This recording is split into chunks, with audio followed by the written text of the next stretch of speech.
Election నా ఉద్దేశం ఏంటంటే ఈ మొద్దు నిద్ర ప్రభుత్వం లేపాలి. మనం లేకపోతే మాత్రం కష్టం. నారాయణపూర్ నీళ్ళు లేవు. మనం నారాయణపూర్ నీళ్లు లేసిన పాదయాత్ర పెడదాం, ఎక్కువ దగ్గర పాదయాత్ర పెడితే నారాయణపూర్ నీళ్లు నిలితే చేకూర్తి దాకా నీళ్ళు పోతుంది. చెక్ డ్యామ్లు నీళ్ళు ఉంటాయి. లేకుంటే ఏమైతే ఇది ఏప్రిల్ మాసం, మే గడవాలి, జూన్ గడవాలి, జూలై గడవాలి. మరి నీళ్ళేవి, తాగు నీళ్ళేవి. ఇప్పటికే దినందపి దిన నీళ్ళు వస్తానే, అది కూడా డౌటే. మిషన్ భైరతో నీళ్ళే లేవు. రాను ఇప్పుడు ఈ ఎండలకు నీళ్ళు ఎక్కడ ఉంటే ఆవిరి కావా, అడగంటిపోతున్నాయి. మనం ఏంటంటే చలో నారాయణపురాన్ని పెట్టేసి ప్రభుత్వము స్పందించండి. మేము లక్ష అడుగుతున్నాం, ఒక్కటి అడుగుతున్నాం, నీళ్ళు అడుగుతున్నాం కదా.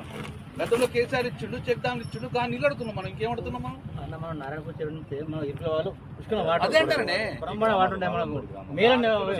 సాబ్. నేను అనేది ఏంటంటే నారాయణపూర్ నీళ్లు నింపు, నారాయణపూర్ నీళ్లు రిలీజ్ చేస్తే ఇరుకుల మీదకి వెళ్ళి మొక్తుపూరి మీదకి వెళ్ళి చేకూర్తి దాకా పోతాయి. మందపల్లి ఓవర్ఫ్లో అయితే నీళ్ళు ఆగుతాయి, గొడ్డు గోదుకవు, తర్వాత దానికి గ్రౌండ్ వాటర్ టేబుల్ పెడుతుంది, దాని నీళ్ళు కొనబడితే సుఖం అనిపిస్తుంది. ఎండిపోతే ఏమవుతుంది? ఎర్రారు లెక్క అవుతుంది. 10 ఏళ్ళు అవుతుందా ఒక పొలం ఎండిపోలేదు, వాగుకుని మొత్తం ఎండిపోయింది. ఇక్కడ ఎండిపోలేదు, ఇప్పుడు ఎండిపోయింది, ఎప్పుడు ఎండిపోలేదు. మొత్తమే